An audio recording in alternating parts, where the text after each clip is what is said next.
వెంకటేశ్వర స్వామి వ్రతం గురించి తెలుసుకుందాము. బ్రహ్మాండంలో వెంకటాద్రిని మించిన పవిత్ర ప్రదేశం మరొకటి లేదు.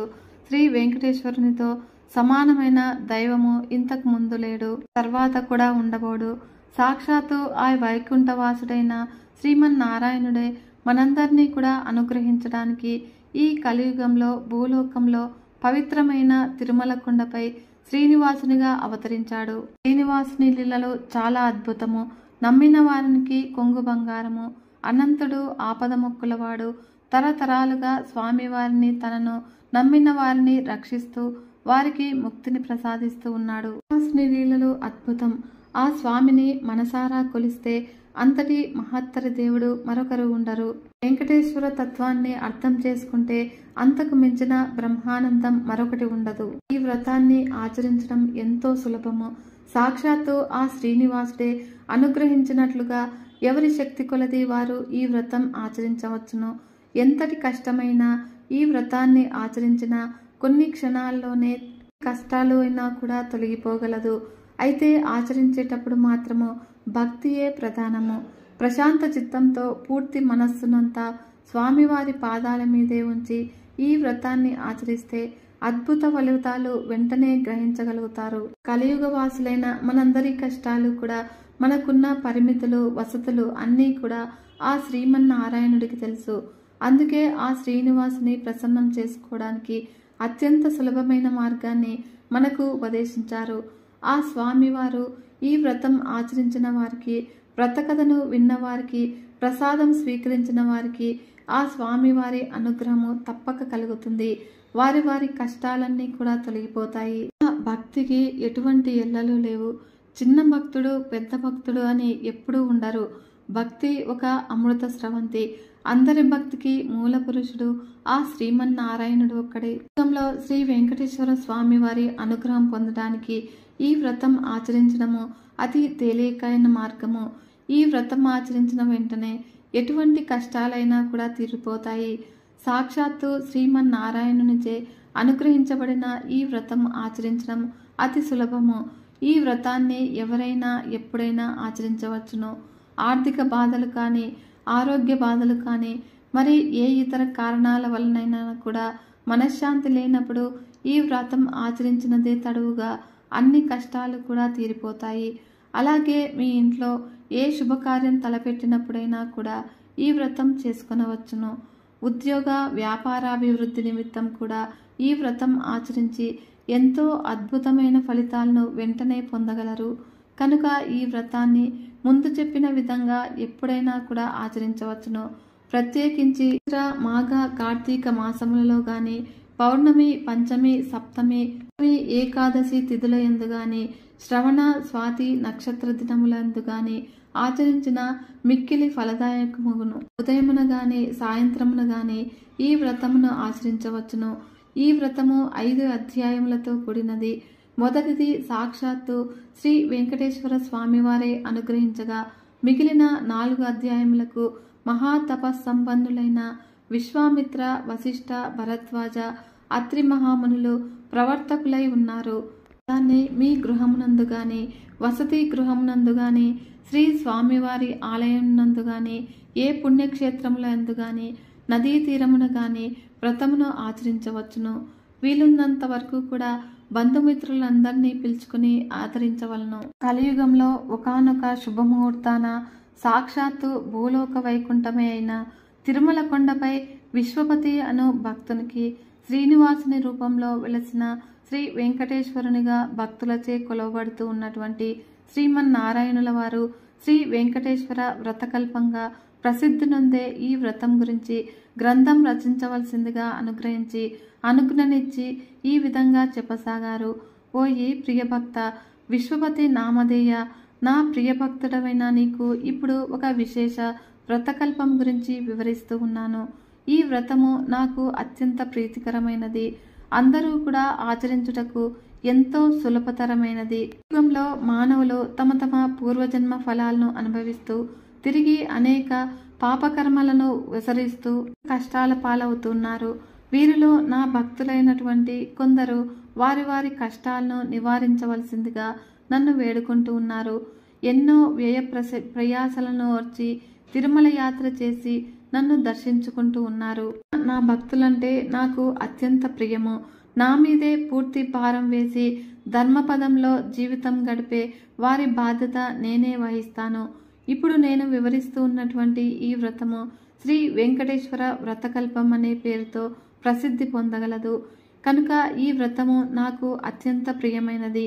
ఈ వ్రతాన్ని భక్తి శ్రద్ధలతో ఎవరైతే ఆచరిస్తారో వారి బాధలన్నీ కూడా తక్షణమును నివృత్తి కాగలవు. ఈ వ్రతము ఎవరైనను ఎప్పుడైనను ఆచరించవచ్చును. ప్రత్యేకించి మార్గశిర మాఘ కార్తీక మాసములందు గాని, పౌర్ణమి పంచమి సప్తమి ద్వాదశి తిథులందు గాని, శ్రవణ స్వాతి నక్షత్రముల రోజులందు గాని ఆచరించిన మిక్కిలి ఫలదాయకము. ఈ కలియుగంలో నా భక్తులైన మీరు అనుభవిస్తూ ఉన్నటువంటి కష్టములన్నీ కూడా నాకు తెలియను. మీకు ఎప్పుడు ఏ కష్టం కలిగినా, ఏ ఆర్థిక సమస్యలు కానీ, ఆరోగ్య సమస్యలు కానీ, ఉద్యోగ వ్యాపార సమస్యలు కానీ కలిగి మనశ్శాంతి లేనప్పుడు ఈ వ్రతం ఆచరించిన ఎడల తక్షణమే ఆ కష్టాలన్నీ కూడా తొలగిపోగలవు. మరియు మీరు మీ ఇంట ఏ శుభకార్యము తలపెట్టినను కూడా ఈ వ్రతం ఆచరించిన ఎడల ఆ శుభకార్యము నిర్విఘ్నముగా జరిగి 1000 రెట్లు శుభప్రదము కాగలదు. కాబట్టి ఈ వ్రతము ఆచరించిన వెంటనే సకల సుఖశాంతులు అష్టైశ్వర్యములు లభించగలము. ఉదయమున గాని సాయంకాలమునందు గాని ఈ వ్రతము ఆచరించవచ్చును. ఈ వ్రతము 5 అధ్యాయములతో కూడినది. ఈ 5 అధ్యాయములను కూడా భక్తితో పఠించవలను. మీ గృహమునందు గాని, వసతి గృహమునందు గాని, నా ఆలయమునందు గాని, ఏ పుణ్యక్షేత్రమునందు గాని, నదీ తీరమున గాని ఈ వ్రతమును ఆచరించవచ్చును. వీలైన ఎడల మీ బంధుమిత్రులందరినీ ఆహ్వానించి ఈ వ్రతం ఆచరించుట మిక్కిలి శ్రేయోదాయకము. ఈ వ్రతము ఆచరించిన వారికి, విన్నవారికి, ప్రసాదమును భక్తితో స్వీకరించిన వారికి అష్టైశ్వర్యములు కలగవును. వ్రతంను పూర్వకాలంలో నా ప్రియభక్తులైన ఎందరో మునీశ్వరులు ఆచరించి ఎన్నో దివ్యాశీస్సులు పొందినారు. భూలోకవాసులైనటువంటి మీ అందరికీ కూడా ఈ వ్రతము మిక్కిలి ఆనందప్రదాయమైనది. అనేక శుభములను కలగజేయును. ప్రశాంత మనస్సుతో నన్నే తలుచుకుంటూ ఈ వ్రతమును ఆచరించినతో వ్రతఫలము మిక్కిలిగా ఉండగలదు. ఈ వ్రతము ఆచరించే విధానము చాలా సులభతరము. కలియుగంలో మీకు గల కష్టములన్నీ కూడా నాకు తెలియను. అందువలననే అత్యంత కఠోర నిష్ఠతో చేసే తపస్సులకు, యజ్ఞ యాగాదులకు నిచ్చు ఫలము కేవలము ఈ వ్రతమును ఆచరించటం వలనే మీరు పొందగలరు.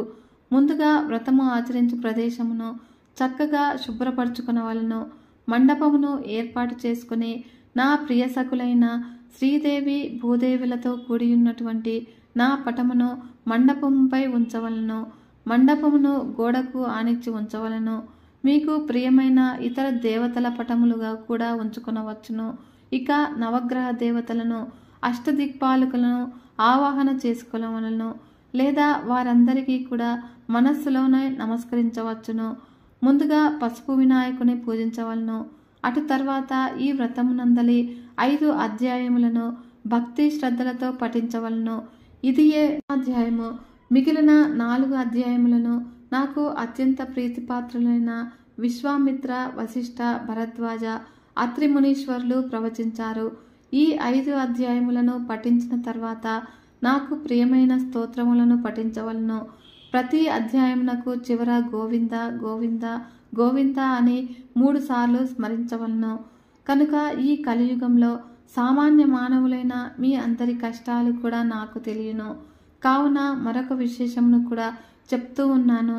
ఈ వ్రతమును ఇంత వివరముగా తెలుసుకున్న శక్తి లేని వారు మీరు ఒక్కరే నా పటమును ఎదురుగా ఉంచుకొని విఘ్నేశ్వరునికి, నవగ్రహ దేవతలకు, అష్టదిక్పాలకులను మనస్సులోనే స్మరించి ఈ 5 కథలను కూడా పఠించి మీకు వీలున్న ఏ ఫలమునైనా కూడా నాకు నివేదించి ప్రసాదముగా స్వీకరించవచ్చును. ఈ విధముగా చేసినా కూడా మీ కార్యసిద్ధి కాగలదు. మీ కష్టములన్నీ కూడా తొలగిపోగలవు. మీకు సకల శుభములు కూడా కలుగును. ఎవరైతే ఈ వ్రతమును అత్యంత భక్తి శ్రద్ధలతో ఆచరిస్తారో వారి గృహమునకు స్వయముగా నేనే ఏదో రూపంలో వచ్చి ప్రసాదాన్ని స్వయంగా స్వీకరిస్తాను. నా అనుగ్రహము మీ అందరి యందు కూడా ఎల్లప్పుడూ ఉంటుంది. శ్రీ స్వామివారు తిమ్మరాజు విశ్వపతి శ్రీ రామకృష్ణమూర్తి విశ్వపతి అను భక్తునికి ఈ విధంగా తనకు అత్యంత ప్రీతికరమైన తాను ఎల్లప్పుడూ కూడా నివసించే తిరుమల కొండపై ఈ వ్రత విధానమును అనుగ్రహించారు. కలియుగ వాసువులైన మనమందరము కూడా ఈ వ్రతమును ఆచరించి శ్రీ వెంకటేశ్వర స్వామి వారి అనుగ్రహమునకు పాత్రులు కావలను. వ్రతమును ఆచరించినంతనే మన కష్టములన్నీ కూడా తొలగిపోయి అనేక శుభ ఫలితములను పొందవచ్చును. గోవింద గోవింద గోవింద. మొదటి అధ్యాయము సమాప్తము. ఈ అధ్యాయమును మనకు మహాతపస్సంపన్నులైన సాక్షాత్తు శ్రీ విశ్వామిత్రుల వారు అనుగ్రహించారు. ఓ కలియుగ వాసులారా, శ్రీనివాసుని ప్రియభక్తులారా, మీరు ఆచరిస్తున్నటువంటి ఈ శ్రీ వెంకటేశ్వర వ్రతకల్పము అతి పవిత్రమైనది, మహిమాన్వితమైనది. కలియుగంలో ఆ శ్రీమన్నారాయణుని కరుణా కటాక్షములు పొందడానికి మిక్కిలి సులభ మార్గము. పూర్వకాలమున అనేక మంది శ్రీవారి భక్తులు ఈ వ్రతమును ఆచరించి తమ తమ అభీష్ట సిద్ధి పొంది ఉన్నారు. ఇంత సులభతరమైనటువంటి వ్రతకల్పము మనకు అనుగ్రహించినటువంటి ఆ శ్రీ వెంకటేశ్వర స్వామి వారికి ముందుగా మనమందరము కూడా నమస్కరించవలను. కాలమున మగధ సామ్రాజ్యంలో విష్ణు చిత్తుడు అనే శ్రీవారి భక్తుడు ఉండేవాడు.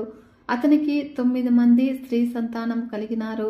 ఎంతో పాండిత్యము కలిగినను మిక్కిలి పేదరికంతో బాధపడుతూ ఉండేవాడు. విష్ణు చిత్తుని భార్య తారామణి ఎల్లప్పుడూ కూడా శ్రీమన్నారాయణునే ప్రార్థిస్తూ ఉండేది.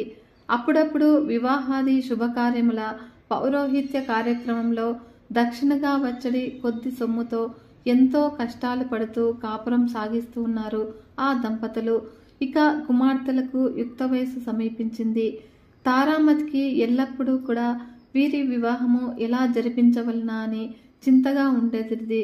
ఆ శ్రీనివాసుని ప్రార్థిస్తూ కాలం గడుపుతూ ఉండేది. ఆ ఆశ్రిత జనరక్షకుడైనటువంటి శ్రీ వెంకటేశ్వర స్వామి వారికి తన భక్తులన్న అపార ప్రేమయని మనందరికీ కూడా తెలిసినదే కదా.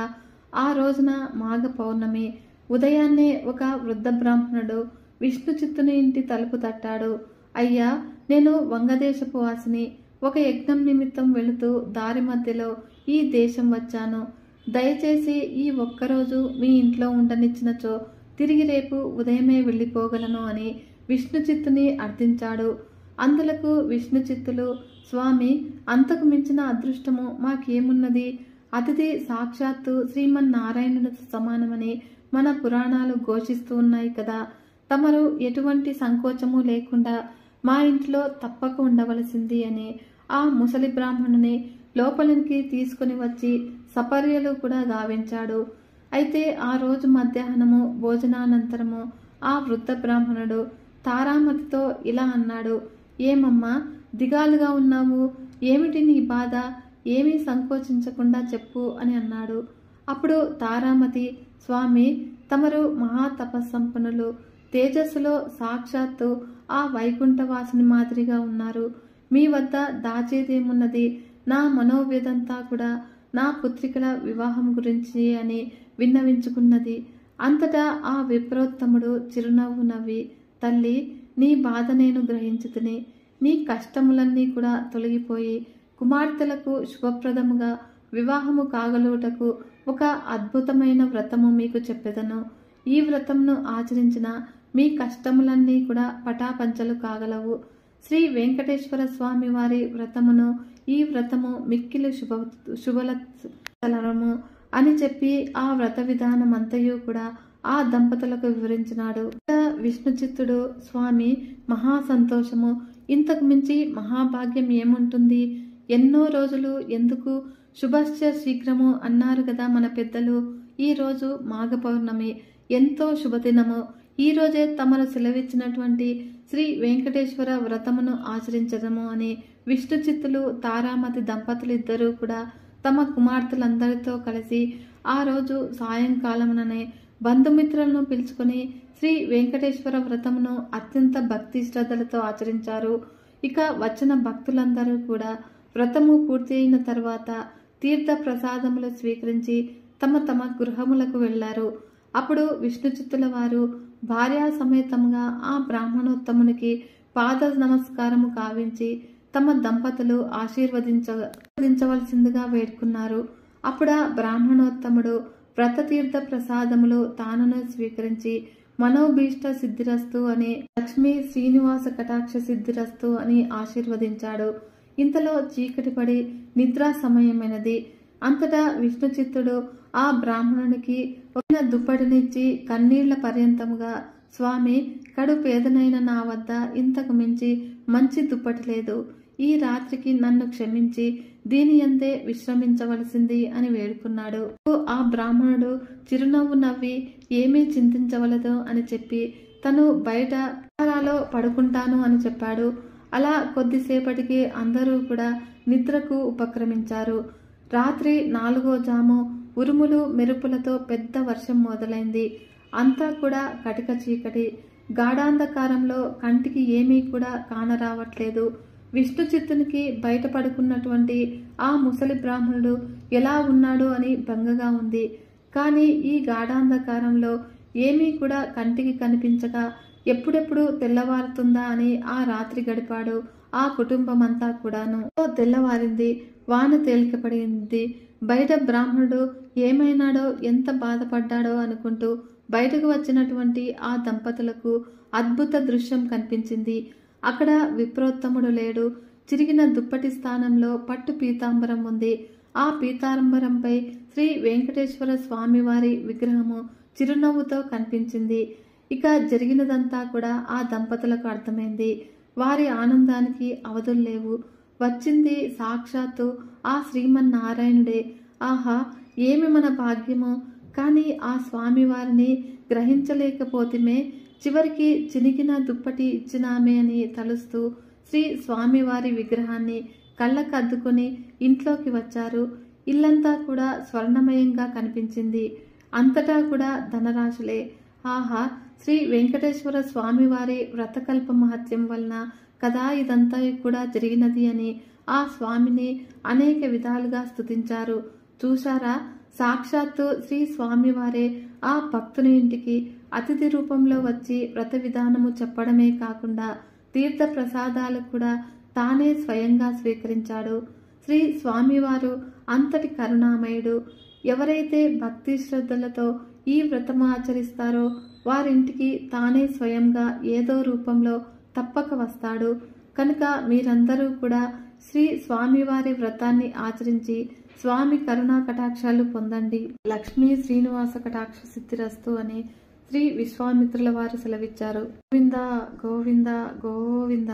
2వ అధ్యాయము సమాప్తము. 3వ అధ్యాయాన్ని మహా తపోనిష్ట గరిష్ఠులైన శ్రీ వశిష్ఠ మునీశ్వరుల వారు శ్రీమన్నారాయణుల వారి అనుగ్రహంతో మనకు వివరించారు.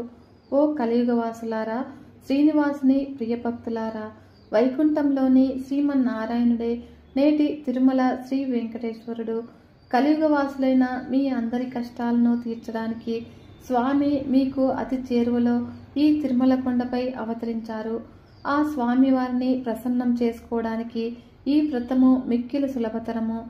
ఈ వ్రతాన్ని భక్తి శ్రద్ధలతో ఆచరించిన వారు సకల సౌభాగ్యాలను కూడా అనుభవిస్తారు. కాలంలో అవంతి దేశంలో భాగ్యనగరం అనే పట్టణం ఉండేది. పేరుకు తగ్గట్లుగానే ఆ పట్టణంలో అనేక మంది భాగ్యవంతులు ఉండేవారు. అయితే వారు తమ తమ సంపదలను చూసుకుని గర్విస్తూ మిగిలిన సామాన్యులను అతి హీనంగా చూసేవారు. ఆ ఐశ్వర్యమంతా కూడా తమ గొప్పేనని తలుస్తూ నిత్య పూజలు కాదు కదా, విశేష రోజుల్లో కూడా ఏ పూజలు కూడా చేసేవారు కాదు.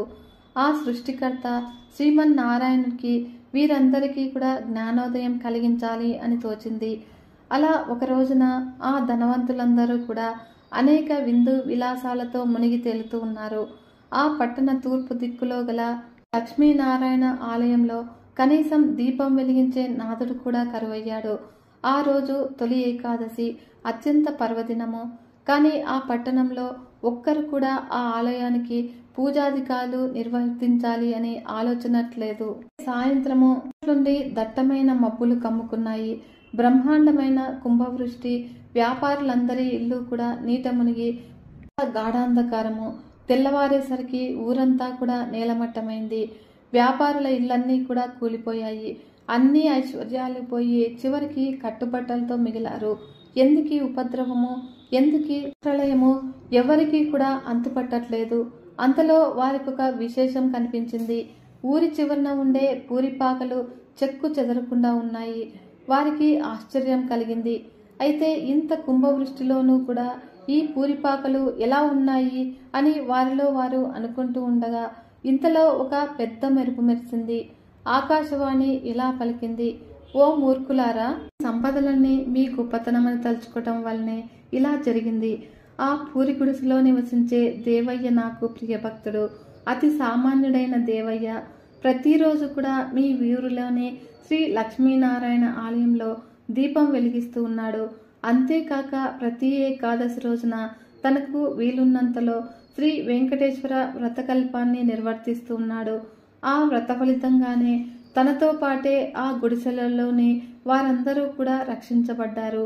కనుక మీరందరూ కూడా ఆ వ్రతం ఆచరించిన ఎడల మీ ఐశ్వర్యాలను తిరిగి పొందగలరు అని వినిపించింది.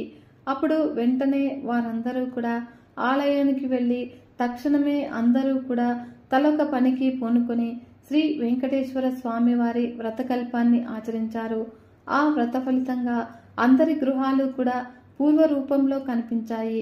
ఇది మొదలుగా ఆ వర్తకులందరూ కూడా ఆ శ్రీవారి భక్తులై ప్రతి ఏకాదశి రోజున శ్రీ వెంకటేశ్వర వ్రతకల్పాన్ని ఆచరిస్తూ బ్రతికినంత కాలము కూడా సుఖ సౌభాగ్యాలతో ఉండి చివరికి ముక్తిని పొందారు అని శ్రీ వశిష్ఠుల వారు వివరించారు. అధ్యాయము సమాప్తము. నారాయణునికి అత్యంత ప్రీతికరమైనటువంటి శ్రీ వెంకటేశ్వర వ్రతకల్పంలోని 4వ అధ్యాయమును మహామునీశ్వరులు శ్రీ భరద్వాజ మహర్షుల వారు ఈ విధంగా చెప్తూ ఉన్నారు. ఓ కలియుగ వాసులారా, శ్రీమన్నారాయణ ప్రియభక్తులారా, మీరు ఆచరిస్తూ ఉన్నటువంటి శ్రీ వెంకటేశ్వర వ్రతకల్పము అద్భుతమైనది. మీ కోరికలన్నింటినీ కూడా తక్షణమే తీర్చగల ఉపాయము. శ్రీ వెంకటేశ్వరుని ప్రసన్నుని గావించుకోవడానికి అత్యంత సులభతర మార్గము ఇదియే. మీ అందరి అని అనుగ్రహించడానికి సాక్షాత్తు ఆ వైకుంఠవాసుడే కలియుగంలో తిరుమల కొండపై శ్రీనివాసుడిగా వెలిశాడు. తిరుమల పుణ్యం చేత గాని తిరుమల కొండపై కాలి విడడము సాధ్యం కాదు, దర్శనము సాధ్యం కాదు. ఇదే విధంగా శ్రీ వెంకటేశ్వర వ్రతకల్పము ఆచరించే సంకల్పము కలుగుట కూడా ఎంతో పూర్వజన్మ పుణ్యఫలము వలనే కాని సాధ్యం కాదు. ఆచరిస్తున్న వారు, కథలు విన్నవారు, ప్రసాదము స్వీకరించిన వారు శ్రీవారి కృపకు పాత్రులై ఎంతో మహాభాగ్యం పొందుతురు. కాలమున నగరి అనే గ్రామంలో ధనగుప్తుడు అనే వ్యాపారుడు ఉండేవాడు. మహాలోభి. ఎంత ఐశ్వర్యములు సంపాదించినను కూడా అతని లోభితనమునకు అంతు లేకుండా ఉంటుంది.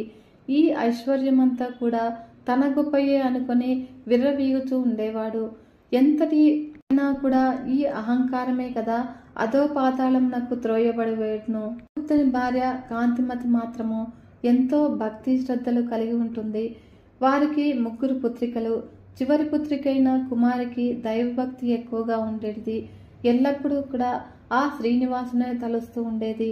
తండ్రికి తెలియకుండా వీలున్నప్పుడల్లా కూడా శ్రీ వెంకటేశ్వర స్వామివారి ఆలయానికి వెళ్లి స్వామివారిని దర్శించుకుని వస్తూ ఉండేది.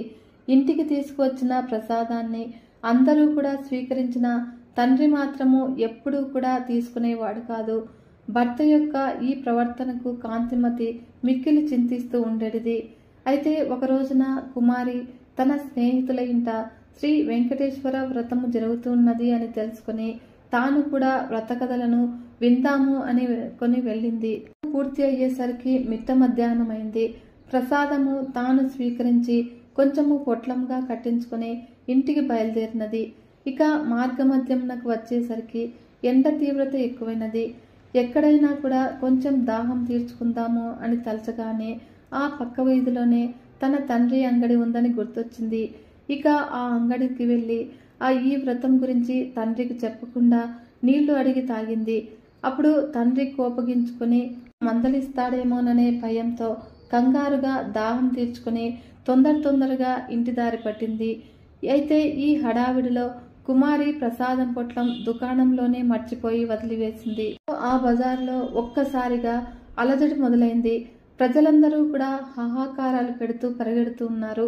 పెద్ద అగ్ని ప్రమాదం సంభవించి ఆ వీధిలోని అంగళ్ళు అగ్నిదేవుని ప్రతాపానికి ఆహుతి కాసాగాయి. అసలే మిట్ట మధ్యాహ్నము. దానికి తోడు తీవ్రమైన వడగాలి. ధనగుప్తుడి శరీరము భయంతో కంపించింది. ఇంకొద్ది క్షణాలలో తన కళ్ళ ఎదుటే తన అంగడి కూడా బూడిద కావాల్సిందే. ఇక ఈ ఆలోచనతో చేతులు వణికిపోతూ ఉన్నాయి. అంగటి నుంచి అందరూ కూడా బయటకు పరుగులు తీశారు. కాను ఉండిపోయాడు. విడిచిపో బుద్ధి కావట్లేదు. ఉంటే తాను కూడా మసిపోగలడు. ఈ కంగారులో చేతికి ఏదో పొట్లం తగిలింది. ఏ ఆలోచన లేకుండా తీసి దాన్ని నోట్లో వేసుకున్నాడు. అప్పుడు తీయగా అనిపించింది. అంతేకాదు మనస్సు కొంచెము స్థిమిత పడ్డట్లు కూడా తోచింది. అప్పుడే ఒక అద్భుత సంఘటన జరిగింది. మంటలన్నీ కూడా ధనగుప్తుడి ముందు వద్దే ఆగిపోయాయి. ఒక్క నిప్పురవ్వ కూడా తన దుకాణంపై పడలేదు. ఏమి ఈ విచిత్రమో, ఏమి ఈ మాయ? ధనగుప్తుడి నోట మాటలాడలేదు.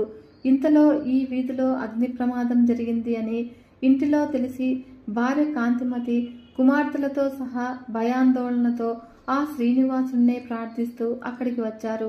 అంగడి వరకు వచ్చిన ఆగిన మంటలు పక్కనే ఉన్న అంగడి వద్దే ఆగిపోవటం చూసి సంభ్రమాశ్చర్యాలకు లోనయ్యారు. అప్పుడు కుమార్తెకు తాను అంగడిలో మర్చిపోయిన పొట్లం గుర్తుకు వచ్చింది. ధనగుప్తుడు అంతకు ముందు తాను తిన్నది ఆ పొట్లంలోనే పదార్థంగా గుర్తించాడు. కుమారి ఆ పొట్లము శ్రీ వెంకటేశ్వర స్వామివారి ప్రసాదమని, తాను వ్రతంలో పాల్గొనటము అంతా వివరించింది. తాను స్వీకరించినటువంటి ఆ ప్రసాద మహత్యం వల్లే తన ప్రమాదం నుంచి బయటపడినట్లుగా ధనగుప్తుడు గ్రహించాడు. ఇక శ్రీవారిని క్షమించమని చెంపలు వేసుకున్నాడు. సాయంకాలమే ఊరి వారందరినీ కూడా పిలిచి శ్రీ వెంకటేశ్వర వ్రతకల్పము భక్తి శ్రద్ధలతో ఆచరించారు. అప్పటి నుంచి కూడా ఆ వర్తకుడు పూర్తిగా స్వామివారి సేవలకే శేష జీవితాన్నంతా కూడా గడిపి చివరికి ముక్తిని పొందాడు. ఇలా కేవలం ప్రసాదాన్ని స్వీకరించినంతనే ఎంత ఆపద నుంచి బయటపడ్డాడో చూశారు కదా. శ్రీ వెంకటేశ్వర వ్రత మహత్యము అంతటి అద్భుతమైనది. కాబట్టి మీరందరూ కూడా వీలున్నప్పుడల్లా కూడా ఈ వ్రతమాచరించి శ్రీనివాసుని కృపకు పాత్రలు కావలసింది అని భరద్వాజుల వారు అనుగ్రహించారు. గోవింద గోవింద. అధ్యాయము సమాప్తము. అధ్యాయము ఈ అద్భుత వ్రతకల్పంలోని 5వ అధ్యాయాన్ని మహా తపస్సంపన్నులైన శ్రీ అత్రి మహర్షుల వారు ఇలా అనుగ్రహించారు.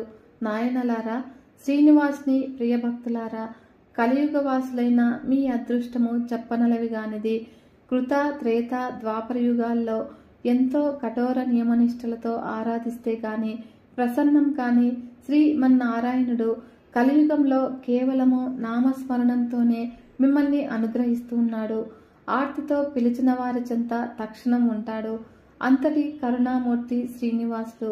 తిరుమల క్షేత్రమంతా కూడా సాలగ్రామమయమే. ఆ పవిత్ర కొండపై మీరు వేసే ప్రతి అడుగు కూడా ఎన్నో జన్మల పుణ్యఫలము. కాలంలో గౌమార దేశంలో మిత్రుడు అనే చాకలి ఉండేవాడు. అతడు తన కులవృత్తిని నిర్వర్తిస్తూ వీలున్నంతలో దాన ధర్మాలు గావిస్తూ ధర్మపరంగా జీవిస్తూ ఉండేవాడు. కానీ అతడి దిగులంతా కూడా అతనికి ఉన్న అవిటితనమే. కాలు అవిటిది కావడం చేత ఉతికిన బట్టలను మూటలు కట్టి ఇంటింటికి కూడా తిరిగి ఇవ్వటం చాలా కష్టంగా ఉండేది. దానికి తోడు గంపెడు సంసారము. కష్టపడకపోతే పూట గడవదు. ఎల్లప్పుడూ కూడా ఆ శ్రీనివాసునే ప్రార్థిస్తూ ఉండేవాడు. ఏదో ఒక రోజున ఆ స్వామివారు తనను కరుణిస్తాడు అన్న నమ్మకంతో జీవనం సాగిస్తూ ఉన్నాడు. భక్తజన సులభుడైన శ్రీమన్నారాయణుడు ఇదంతా కూడా గమనిస్తూనే ఉన్నాడు. ఎవరికైనా వారి పూర్వజన్మ కర్మ నివృత్తి అయ్యే సమయానికి శ్రీనివాసుడే ఏదో రూపంలో వచ్చి తన భక్తులను తప్పక ఆదుకుంటాడు. ఒకరోజు సాయంకాలం నాడు రోజులాగే మిత్రుడు చాకిరేవు నుండి బట్టల మూటతో పట్టణానికి రోజు రొప్పుతూ తిరిగి వస్తూ ఉన్నాడు. ఇంతలో మార్గమధ్యంలో వాడికి ఒక ముసలి బ్రాహ్మణుడు తారసిల్లాడు. సహజంగా భక్తి శ్రద్ధలు కలవాడు అవటం చేత మిత్రుడు భుజం మీద మూటలు కింద పెట్టి ఆ బ్రాహ్మణునికి నమస్కరించాడు. అంతటా ఆ విప్రోత్తముడు, నాయనా, ఈ అవిటికాలితో ఎంతో బాధపడుతూ ఉన్నావు. నీ బాధ చూడటానికే కష్టంగా ఉన్నది. నువ్వు ఎంత కష్టపడుతున్నావో కదా అని అన్నాడు. అప్పుడు మిత్రుడు, స్వామి, మీరెవరో మహానుభావుల్లాగా ఉన్నారు. గంపెడు సంసార భారం చేత నాకు ఈ పని తప్పటం లేదు. ఈ అవిటితనం పోయే మార్గం ఏదైనా సెలవియ్యవలసింది అని విన్నవించుకున్నాడు. అప్పుడు ఆ ముసలి బ్రాహ్మణుడు, నాయనా, తప్పక చెబుతాను, సావధానంగా విను. నీ అవిటితనం పోవడమే కాకుండా నీకు అష్టైశ్వర్యాలు కలిగే వ్రతం ఒకటి చెబుతాను. వ్రతం ఆచరించిన మరుక్షణమే నీకు 1000 వరహాలు లభిస్తాయి. అయితే ఒక షరతు, అందులో సగం నాకు సమర్పించాలి. రేపు మళ్ళీ ఇదే సమయానికి ఇక్కడికి వస్తాను అని చెప్పాడు. మిత్రుడు, స్వామి, ఇంతకు మించిన మహాభాగ్యం ఏముంటుంది? ఆ వ్రతమేదో ఈ రోజే ఆచరిస్తాను, సెలవియ్యండి అని ప్రార్థించగా ఆ బ్రాహ్మణుడు శ్రీ వెంకటేశ్వర వ్రతకల్పాన్ని వివరంగా చెప్పాడు. అప్పుడు మిత్రుడు రెట్టించిన ఉత్సాహంతో ఇంటికి వచ్చి ఈ విషయమంతా భార్యకు చెప్పి ఇరుగు పొరుగు వారిని ఆహ్వానించి శ్రీ వెంకటేశ్వర స్వామి వారి వ్రతాన్ని ఆచరించి తీర్థప్రసాదాలు తాను స్వీకరించి వచ్చిన వారందరికీ కూడా పంచాడు. ఇంతలో ఇంటి బయట ఏదో కోలాహలం వినపడింది. అప్పుడు మిత్రుడి కుమారుడు బయట నుంచి ఇంట్లోకి పరుగు పరుగున వచ్చి, అయ్యా, రాజభటులు నీ కోసం వచ్చారు. రాజుగారు నీకు కట్న కానుకలు పంపించారట అని అన్నాడు. రాజభటులు వచ్చి మిత్రుడిని రాజుగారి ఆస్థానంలో చాకలిగా నియమించారని 1000 వరహాలు బహుమానంగా పంపారని చెప్పి మిత్రుడి చేతిలో 1000 వరహాల మూట పెట్టారు. 1 వారం లోపల వచ్చి రాజుగారి కొలువులో చేరవలసింది అని చెప్పారు. అప్పుడు మిత్రుడి ఆనందానికి అవధులు లేవు. వారం దాకా ఎందుకు, రేపే వెళ్ళాలి అని మూట సర్దుకొని మరుసటి రోజు తెల్లవారుజామునే ప్రయాణమయ్యాడు. ఈ ఆనందంలో ఆ ముసలి బ్రాహ్మణుడి సంగతే మర్చిపోయాడు. దారి మధ్యలో గుర్తుకు రాగా ఆనందంలో ముసలి బ్రాహ్మణుడి సంగతే మర్చిపోయాడు. అప్పుడు దారి మధ్యలో గుర్తుకు రాగా 1 నెల తర్వాత కలవచ్చులేమనుకున్నాడు. వెళ్ళి రాజాస్థానంలో చేరాడు. ఇలా రోజులు నెలలు గడుస్తూ ఉన్నాయి. ఆ బ్రాహ్మణుడికి ఇచ్చిన మాట పూర్తిగా మర్చిపోయాడు. అంతే, బ్రాహ్మణ రూపంలో వచ్చిన ఆ స్వామివారికి కోపం వచ్చింది. మానవ నైజం అంతేనని అనుకున్నారు శ్రీ స్వామివారు. తన మహత్యం తెలియక ప్రవర్తిస్తున్నాడు అని, తన మహత్యము తెలియజెప్పాలి అని నిర్ణయించుకున్నాడు. అంతే, ఆ మర్నాడే రాజాస్థానంలోని రాణిగారి నగలు మాయమయ్యాయి. ఆ అభాండము మిత్రుడి మీద పడింది. మిత్రుడికి కఠిన కారాగార శిక్ష పడింది. రాజభటులు మిత్రుడిని పలు విధాలుగా శిక్షించారు. ఎందుకిలా జరిగింది, ఎందుకీ అభాండం తన మీద పడింది అని తలుస్తూ ఉన్నటువంటి మిత్రుడికి ఆ రాత్రి స్వామివారు కలలో కనబడి వృద్ధ బ్రాహ్మణుడి రూపంలో వచ్చినది తానేనని, తనకిచ్చిన మాట నిలబెట్టుకోకపోవడం చేతనే ఇలా జరిగింది అని చెప్పాడు. అప్పుడు మిత్రుడు, స్వామి, మిక్కిలి పాపాత్ముడిని, ఎంతటి అపరాధం చేశానో, దయచేసి నన్ను కరుణించండి. ఇక మీదట తప్పక ప్రతి నెల మీ వ్రతాన్ని ఆచరిస్తాను. నా సంపదలో సగభాగము ప్రతి నెల జీవితాంతము తమకే సమర్పిస్తాను అని చెంపలు వేసుకుని స్వామివారిని పరిపరి విధాలుగా వేడుకున్నాడు. కనుక భక్తజన సులభుడైన స్వామివారు అందుకు సంతోషించి మిత్రుడిని అనుగ్రహించారు. శ్రీవారి అనుగ్రహం చేత రాణి నగలు వేరే ప్రదేశంలో మరుదినమే దొరికినవి. ఇక మిత్రుడు దొంగలించలేదని రాజు గ్రహించడం జరిగింది. మిత్రుడిని కారాగారం నుంచి వదిలివేశారు. అప్పటి నుంచి మిత్రుడు స్వామివారికిచ్చిన మాట ప్రకారము ప్రతి నెల శ్రీ వెంకటేశ్వర వ్రతం ఆచరిస్తూ తన సంపాదనలో సగభాగం స్వామివారికే సమర్పిస్తూ కలకాలం సుఖంగా జీవించి చివరన ముక్తిని పొందాడు. అత్రి మహర్షుల వారు సెలవిచ్చారు. గోవింద గోవింద. అధ్యాయము సమాప్తము. దైవమైనటువంటి శ్రీ వెంకటేశ్వర స్వామి వారి అనుగ్రహము మనందరిపైన ఉండాలని మనస్ఫూర్తిగా ప్రార్థిస్తున్నాను. వీడియో కనుక మీకు నచ్చినట్లయితే ఒక చిన్న లైక్ చేసి మన ఛానల్ని ఇంతవరకు సబ్స్క్రైబ్ చేసుకోనుకుంటే సబ్స్క్రైబ్ చేసుకుని సపోర్ట్ ఇవ్వండి ఫ్రెండ్స్. మరొక మంచి వీడియోతో మీ ముందుకు వస్తాను. అంతవరకు సెలవు. నమస్కారం.